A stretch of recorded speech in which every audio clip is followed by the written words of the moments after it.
This is Trademark News. I'm Hayley Tarr. Welcome to episode 3. In this episode of Trademark News, we focus on exam reports that have issued this week.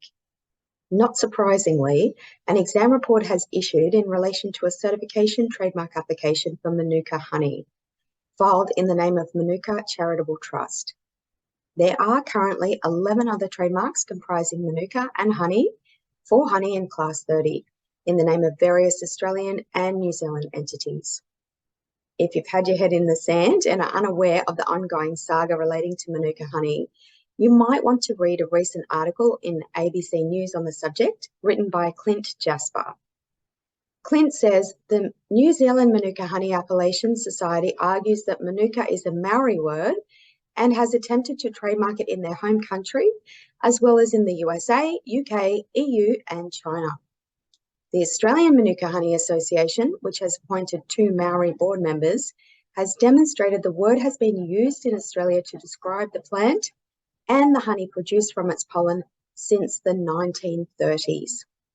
Previously, hard-fought battles in both the US and the UK have held that MANUKA honey is produced in both Australia and New Zealand, such that New Zealand does not have exclusive rights to use of MANUKA honey as a geographic indicator. It will be very interesting to see whether the applicant can achieve acceptance of this application at all, but if it does, there will likely be a lot of activity in relation to the oppositions. It seems the MANUKA Charitable Trust is walking into a bit of a hornet's nest. Aristocrat Technologies, a prolific filer having over 1,500 Australian trademarks so far, has filed a new application and received an exam report this week for Mighty Genie for its electronic gaming or gambling machines. Well, from gambling to smoking, there have been some interesting developments in relation to tobacco products this week. British American Tobacco Australia Limited have received an exam report in relation to their trademark application for RVA, Responsible Vaping Australia, for education, scientific research and lobbying services in classes 41, 42 and 45. Obviously, that research is being funded by British American Tobacco Australia Limited and will be released into the market to inform consumers about how to vape responsibly.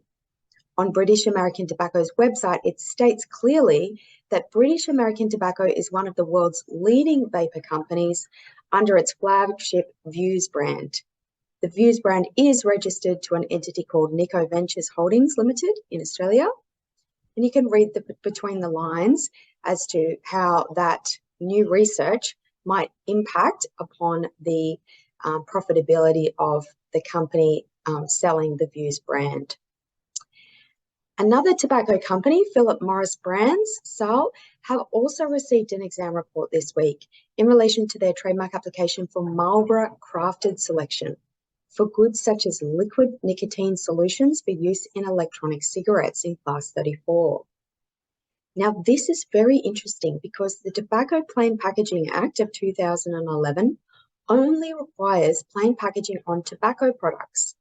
But many of these vapes include synthetic nicotine and other unknown substances which do not come from a tobacco plant and are therefore not tobacco products, which provides a loophole for these companies. On unrelated matters, there have been 2 applications which have received rejections this week for ONDC stylized.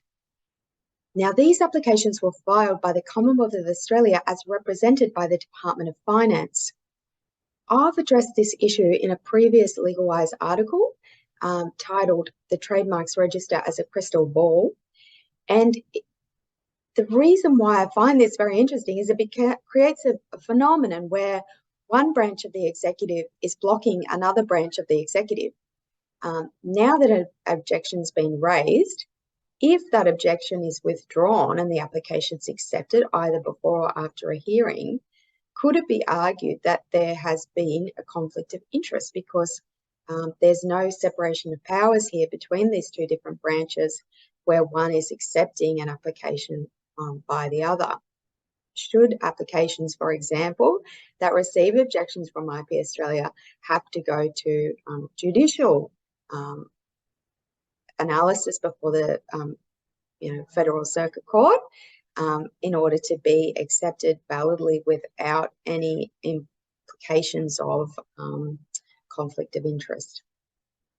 Now, again, Brisbane Markets Limited have received an objection for their application for Saturday Fresh Markets. This is of personal interest to me rather than any interest of any other note, but just of interest to me because I'm quite proud of the fact that I was the attorney who prepared the voluminous evidence to achieve registration of Brisbane Markets for this client for markets held in Brisbane. Now, related to food, again, Hello Foods Limited have received an objection this week for their trademark application for Pasta Nostra. Now, nostra means our in Italian, so translated into English, this mark means our pasta. It thus brings to mind the recent High Court decision regarding Oro and Cinque Stelle, where the High Court did ultimately decide that those words were not shown to convey a meaning or idea sufficiently tangible to persons in Australia concerned with coffee products as to be words having direct reference to the character or quality of the goods. Sorry, that was a mouthful, but that was an exact quote from the decision. So I guess those words were found to be inherently adapted to distinguish. So it'll be interesting to see how it plays out with Pasta Nostra. If you're a fan of the Apple TV series We Crashed, you might think that WeWork was no more, but you should think again. WeWork Companies, LLC, have received an objection this week for their trademark application for Common Desk.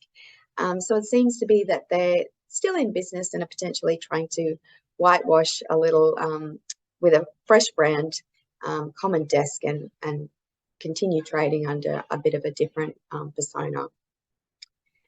Now, if you like me and you like TED Talks, and I highly recommend anything by Simon Sinek if you're interested, you might be interested to hear that TED Conferences has received 3 adverse reports this week in relation to applications for how to connect in a divided world, how to nurture your imagination, and how to boost your brain and memory. All of these are in class 41, so educational type services. It's understandable why they received these objections. They're all quite descriptive. It's a bit cheeky of me, but perhaps they should have watched some of their TED Talks on how to nurture your imagination before they filed these applications. Forgive me, TED Talks, I still love you. And lastly, Morrison & Forster have filed 4 applications and received exam reports for each of those this week. It's for a series of trademark applications for their MOFO brand. Now, many Australian lawyers and patent trademark attorneys might not have heard of MOFO, but I came across them in my time in New York.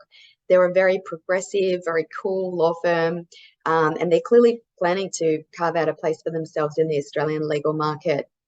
It does make perfect sense on the back of other big players such as Denton's successfully entering the Australian market. Many international law firms are likely to follow suit. So more competition for Australian lawyers from all angles. I did have the pleasure of hearing Michael Dempsey speak last week in an event for entrepreneurs and investors, and he mentioned that he's working on a startup to disrupt the legal industry. If it goes as well as Easy Debit, which many of you would know was sold for over $300 billion about 13 years ago, then we all better watch our backs. So lots of activity in the legal space this week. Well, that's all for Trademark News for now. I'm Hayley Tarr, and see you soon for our next episode.